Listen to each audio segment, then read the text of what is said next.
how's it going guys? I'm Prince from PrinceTV Reacts and welcome back to my channel. Today I'm going to be checking out the latest Jaiden Animations video. The last one I did was actually on Pokemon. I think she was playing Pokemon Nuzlocke or something. I've never played the game, so I don't know much about it, but it was super fun to know about the whole experience. So I'm looking forward to this one also. So this one is the best Pokemon game you never played. I guess that's true for me because I've never played any Pokemon game other than Pokemon Go. So without any further ado, let's go ahead and check this one out. Okay, shall we? Let's play. I just played one of the best Pokemon games ever, and I'm here to tell you all about it. I'm a huge Pokemon fan. Ruby was one of the first video games I remember owning, and I've decided to devote the rest of my life and soul to the franchise. And by that, I mean I'll play the new games when they come out. Do I have to like them? No. Frankly, I think the past few recent ones have been kinda garbage. But that won't stop me from getting my hopes up thinking the next game will be different, even though deep down, we all know it won't be. But Pokemon does have a few side games you might have heard. Is it true? Like, Pokemon has a lot of nostalgic fans, you know, even though you don't like the games, you'd play for the nostalgia because nothing is better than being nostalgic about certain things. Is that all the Pokemon hype is? Let me know down in the comments. Of like Pokemon Mystery Dungeon or Pokemon Stadium or that weird geometric one. But there's one franchise that I feel like doesn't get talked about nearly as much as it deserves, and that's Pokemon Ranger. I had the original Pokemon Ranger game as a kid, and I remember two things about it. I liked it, and circles. Lots of circles. The flashbacks are beginning. When I remembered Pokemon Ranger existed, I decided to look it up and see if it was worth possibly making a video on, and that's when I realized there were actually 3 Pokemon Ranger games. Pokemon Ranger Shadows of Almia, and Pokemon Ranger Guardian Signs. Bit of a Pokemon Ranger mouthful, but I digress. I was looking at some forums of people discussing which one they thought was the best, and the Shadows of Almia one seemed to be high on a lot of people's lists. So I bought the game. Now sit down and get comfy because I just played this game for the first time, and I'm here to tell you about why it's the best game ever. The game starts off with your character taking the entrance exam to a Pokemon Ranger school, and it only took me 2 attempts to draw 5 consecutive circles around this barely moving Pikachu.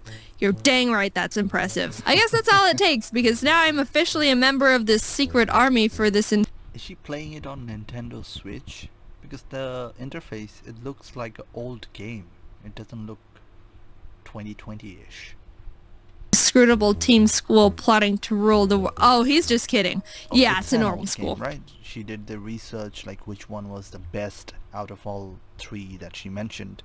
So she's playing it on an old console, I think. I'm introduced to my class, and for some reason they've been like starved for new human contact or something because they're bombarding the teacher with questions. Are they a boy or a girl? Which is it? I mean, aren't we all? In 2020, everyone is quarantined, so yeah. Is she cute? So I'm introducing myself, and apparently the teacher catches this Keith kid looking at me with a big grin. Anyway, you go sit next to Keith. Oh, okay, just plop me right next to him. Yeah, I don't mind or anything. Thanks, Teach. Yeah. Anyway, you get a tour of the school from the scroll with me, meeting the other teacher, Mr. Kincaid, who's apparently a stickler for making sure kids don't run in the hall. Okay. And this kid, Isaac, that Rhythmy called Mushroom Hair. Both my IQ and my height in centimeters are 163. I just love how Jaiden like remembers every character's name in the game. Like, she's so invested in the game.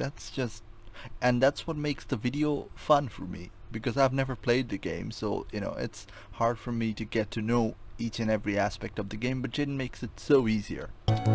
Alright, bud. After getting a feel for the school, you're taught how to capture Pokemon with your styler. Loops portray the feeling of friendship, so the more loops you draw around the Pokemon, the more it will submit to your friendship. That's nice. Touch the Bidoof. You finish the school day and are fast asleep in the dorms when all the students decide it's initiation time. Get up, sleepyhead. It's 4 a.m. Time for your student initiation. Yes, sirs. They tell you to find all 4 of the stylers they've hidden around the giant school, and after doing so, you have to put them in the basement for some reason. So you head down there after finding them all, and are in the basement when... Why are you down here? Only I'm permitted to be in the basement. Leave now! Anyway, Isaac, have you finished testing my very secret experiment no one can know about? The rest of the school year goes on without any big problems. Pokemon Ranger Crawford comes and talks about what it's like to be a ranger. You save the milkman from some Bidoof. You attend a one-day internship at the local Pokemon Ranger base and they make you bring them their lunch as an important mission. Actually, while you're at the internship, someone runs over and says the Pokemon on the beach are acting strange. You go with the Rangers to check it out to see all the Pokemon going crazy and save the day by capturing them with your loops of friendship. But yeah, that's weird. Finally, you make it to graduation. Jaiden, come up and make a speech as the class representative. Huh? Oh, I'm the class representative, huh? Well, don't mind if I... So after saving everyone from a very strange rampage of Tangrowth, you start working at the Pokemon Ranger base you interned at. There's a call about some more Pokemon acting strange down in a nearby cave, so your first mission is to investigate what's going on. In the cave, you stumble upon this weird missile-looking machine that seems to be what's hypnotizing the Pokemon in its vicinity and making them go crazy.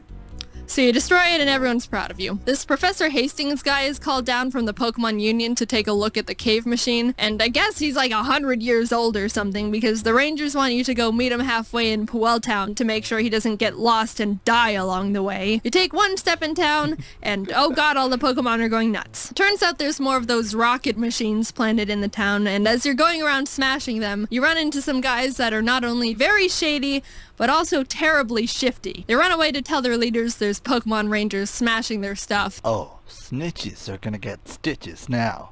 And further into the town, you find them again with their admin, who's like, dude, what the heck?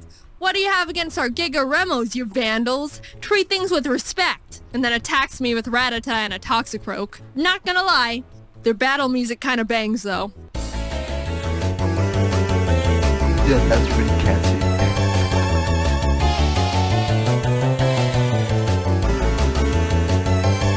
Turns out they're part of this gang called Team Dim Sun, and after capturing their Pokemon with friendship loops, they decide to retreat. We're able to find Professor Hastings and bring him back to the base to analyze what we now know are Giga Remo machines. He finds a tiny black crystal in the center that seems to be the thing that allows Team Dim Sun to control the Pokemon. The base considers this a problem, which is reasonable. And now the Pokemon Union starts getting involved, which is like the big head honcho of Pokemon Ranger bases where all the Ranger prodigies are. The story continues as the Union tries to uncover more about what Dim Sun is up to, and you keep interrupting their plans. You catch them trying to drill a tunnel in the side of a mountain. You catch them having a secret base and cargo ship in the middle of a volcano, which Mr. Kincaid is found to be part of Dim Sun. Big surprise.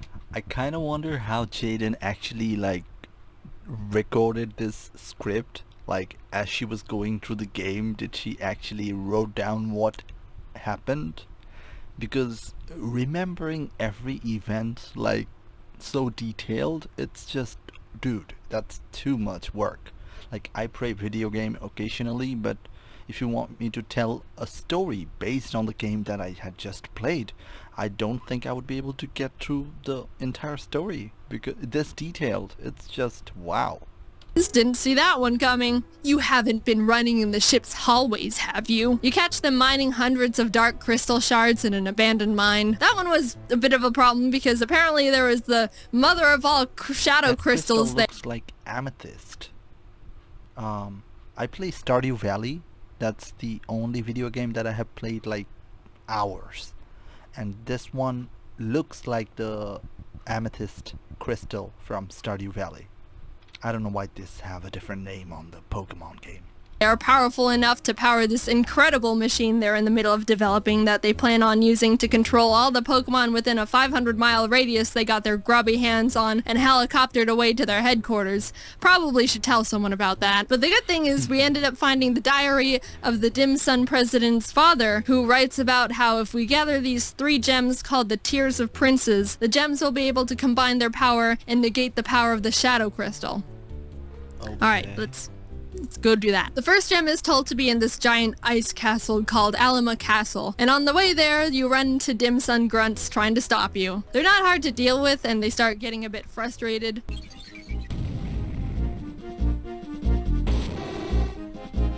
I want to pay you with a snowball. Hard. You make it to the castle after swimming through a bunch of ocean boulders and whirlpools that totally didn't slow me down at all, and end up at the castle where Dim Sun is already running around in trying to get the gem first. These guys are blocked from going any further because this giant chunk of ice is in front of the door, and the grunts are like, man, That's a big hunk of ice. If we made snow cones out of it, we'd be able to feed like 403 people. And then they see me standing there and are all, hey, that outfit. What are they called again? Pokemon Ranger? You came for a snow cone? You deal with that whole situation and end up in the room just before where the gem is being kept, where you're introduced to one of the members of Team Dim Sun's Sinus Trio, Ice. I don't know what his deal is, but he kind of looks like, I don't know, what's the name? Jake Frost? Yeah. Called me Jaiden Noob, and then dabbed, so I had to murder him. Well, And he dabbed? Dude, this has to be a recent game. I don't know what I'm watching right now. Help me out in the comments. I'm probably not concentrating on the video as much as I should, but dude, I am really trying. But dabbing wasn't I captured and freed his Frostlass, and he scurried away all, maybe I'm just getting old. I didn't need know. the gem anyway. After gaining the trust of the Lucario guarding the gem with more of my loops, the blue gem of the tier of princes is mine. Fast forward By the a way, bit and you get the red gem. I'm using this mic for this video. I don't know how bad or better my audio sounds, so leave a comment down below. Usually I'm just using the default mic on my camera, but since I had one of these, I bought one of these but never really used it, so I thought I would put it in use for them this as well video. after defeating Sinus Trio Lavana and her Infernape. She doesn't dab, but she does do this sexy little dance. The guy from school, Keith, who's a ranger now, was assigned to get the yellow gem and hasn't come back yet, so the Union's like, alright Jaiden, go check on him. You hop on a boat to the destination, but whoops, apparently a Wailord is in trouble. I'll just go down there and see. Yep, I thought so. These Dim Sun grunts are trying to kidnap a Wailord, and after destroying the machines that were trapping it, they decide to just grab a Wailmer instead and try to convince their boss it's a Wailord mini. You follow them on the rescued Wailord and start infiltrating their base. Down a hall, you discover the grunts squishing the Wailmer through the door, and as you follow them into the room, they're like, oh crap, shoot, do you want to deal with the ranger? Oh no, I'm too wimpy. No one is I know. Let's grabbing apologize. her. Sorry. We got the ranger's confidence. Charge! And then drop a truckload of Slackoth on me. After capturing all their Slackoth, they're like, oh no! And then all of them just grab me and shove me out of the room and lock it. Which honestly is more effective than like 99% of all video game villains. So you keep running through the base and end up actually finding mushroom-haired Isaac from Ranger School. He's been manipulated into building Dim Sun's incredible machine, and we agree to take him back to the Union after we finish up our business in the secret hideout. We finally encounter Mr. Kinsaid, who's manning the Wailord operation. He's being all maniacal, but we successfully capture his Glysker, save Wailmer, and bring Isaac safely back to the Union, where he gives us access to the incredible machine blueprints. Skipping ahead in the story a bit, we end up not being able to get the yellow gem because Heath, the last of the Sinus Trio, kidnapped Keith and we exchanged him for the yellow gem. I kept trying to say no, but I guess it's good we saved him. The Union makes a plan to have their top rangers go and fly to Dim Sun's headquarters and face them head on. Jaiden, you can just sit in the corner and do nothing. But right as they leave to do that, the Sinus Trio busts through the Union walls and are like, ha ha ha, we'll be taking this, and steal back Isaac because they need him to complete the Incredible Machine by midnight so they can activate the Shadow Crystal. Isaac complied because they threatened to kill his sister or something. So new plan, now I have to get Isaac back and basically destroy the machines that were protecting their building / Incredible Machine because, oops, I didn't mention this before, but they turned their entire building headquarters into the Incredible Machine. Yeah. What? We basically just waltzed right through the front doors of the headquarters. Heh, that'll stop people from entering. What? How did you get in here? And battle our way up to Isaac, who's like, you're a bit too late. I totally just completed the entire machine and they're about to use it to hypnotize all the Pokemon in the region in like 5 minutes. Well, at least your sister's not dead. So you run to the top, defeating the Sinus Trio every floor of the way, and grab the last tiers of Prince's Gem. And you get to the top where you meet the Dim Sun president Blake Hall for the first time, and he's like, you're too late. It's time for darkness. Get her, Dusknoir. And then I capture it immediately. And he's like, just kidding. Get her, Darkrai! And then Darkrai just starts dipping me into darkness, and Keith has to come save me on his Staraptor. So Darkrai's like, well, then I'm gonna just dip these guys into the darkness, and throws Blake and his assistant into the void. Damn. Haha, but I decide to capture and free Darkrai anyway with the help of the Tears of Princes, and save the day. Yay, woohoo! I'm a hero! time to take a nap. Now, Pokemon Ranger is a big game. It took me about 24 full Nintendo hours DS, to get through the that's game, where so I she's had to leave playing out a it. lot, and I mean a lot. Alright. Of other points in the story. There's even a bunch of side quests that are actually pretty entertaining and funny you can complete that help power up your styler. There's one where this guy says he researches smells and wants me to bring him the stench of a muck.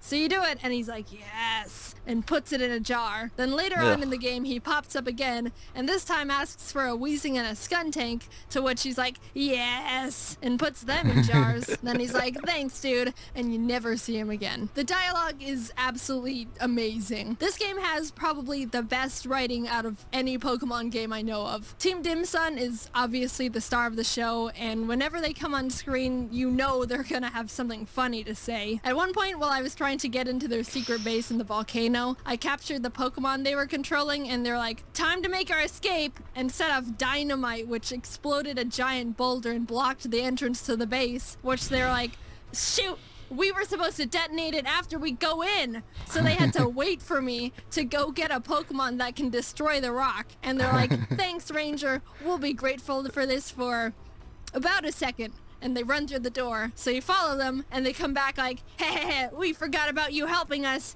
Take this! And drop a bunch of Numel on me. Also, all of the music that plays when they're around is awesome. I was jamming out whenever I was running around their base. It's a bummer this game isn't super popular. I know it's got a small cult following, but it definitely deserves to be more well known, and I really consider it one of the top Pokemon games out there, just on writing alone. It's not a hard game, but I mean, Pokemon isn't meant to be a difficult game series anymore. I can see some people getting a bit tired of the capture system since it doesn't change much throughout the game, but honestly, again, I think the story and dialogue far make up for the semi-repetitive capture and battle system. Now, I know I kind of just talked about the entire plot, but if you're curious about playing it yourself, there's so much I left out, and there's still a lot to discover about the game, so I highly recommend it. I'm being honest when I say I didn't even cover a third of what happens in the game, and there were a lot of funny moments I really wanted to talk about that I just didn't have room for in the script. I'm just trying to convince you to play the game yourself at this point, because I think it's just that funny of a game. But I'll stop. But here's all my stats after completing the game. It took me about 24 hours to complete it. I captured 734 Pokemon and ran away from 106. I think that's a pretty good ratio. And look, I drew a total of 9,077 loops. With that amount of practice, I bet I'm a master at drawing circles now. Thanks for watching. Alright, and that is the end of the video. It was pretty good actually, because I was expecting it to be like, I don't know, something that I would not understand altogether, but apparently it's just so much fun. I kind of want to play that game, but I don't have a Nintendo DS, so that's a no-go. But it was more fun than the Nuzlocke one. That's what I would say. It's like an entire story, and the dialogues of the NPC in the game just makes it even more fun. I don't think I've encountered this kind of funny NPCs in a game. But again, I don't really play that much games. But that's about it, guys. Thank you for watching. That's my reaction to the best unknown Pokemon game by Jaiden. I guess a lot of you will know about the game now, and many of you probably would go and try it out. So yeah, it's not as unknown as it was before. Yeah, thank you for watching. Don't forget to check out the original video. The link is in the description, but I'm guessing if you're watching my reaction, you have already seen the original video. Don't forget to subscribe to my channel. Let me know down in the comments what are your thoughts about this video and about this game, because like I said, to an outsider and an unknown person to the whole Pokemon region, I don't know much about it, but overall it's just fun to watch a Jaiden video anyways, you know. By the way, I really don't know what they were trying to do by catching or controlling all the Pokemon in the land. It's more like the movie plot Detective Pikachu. I don't know if you have seen that one. They also try to control all the Pokemon, and then they use the Pokemon powers for bad things. So yeah, that's probably the plot of this game too. The evil people wants to control the Pokemon because of their evil intentions, I think. Anyways, I will not drag this video any further. Let me know down in the comments, what do you think? What video would you like me to check out next? I know I have not been making content on this channel from a long time. I don't know what to say anymore. This quarantine and everything that's going on right now, I just thought, this is not the time for me to react, or I don't know. I would love to make more, now that I have this semi-professional setup. See, I'm black and white because the color me would not look good in this lighting condition at midnight. So yeah, that's about it. Alright, I'll see you in the next one. Peace.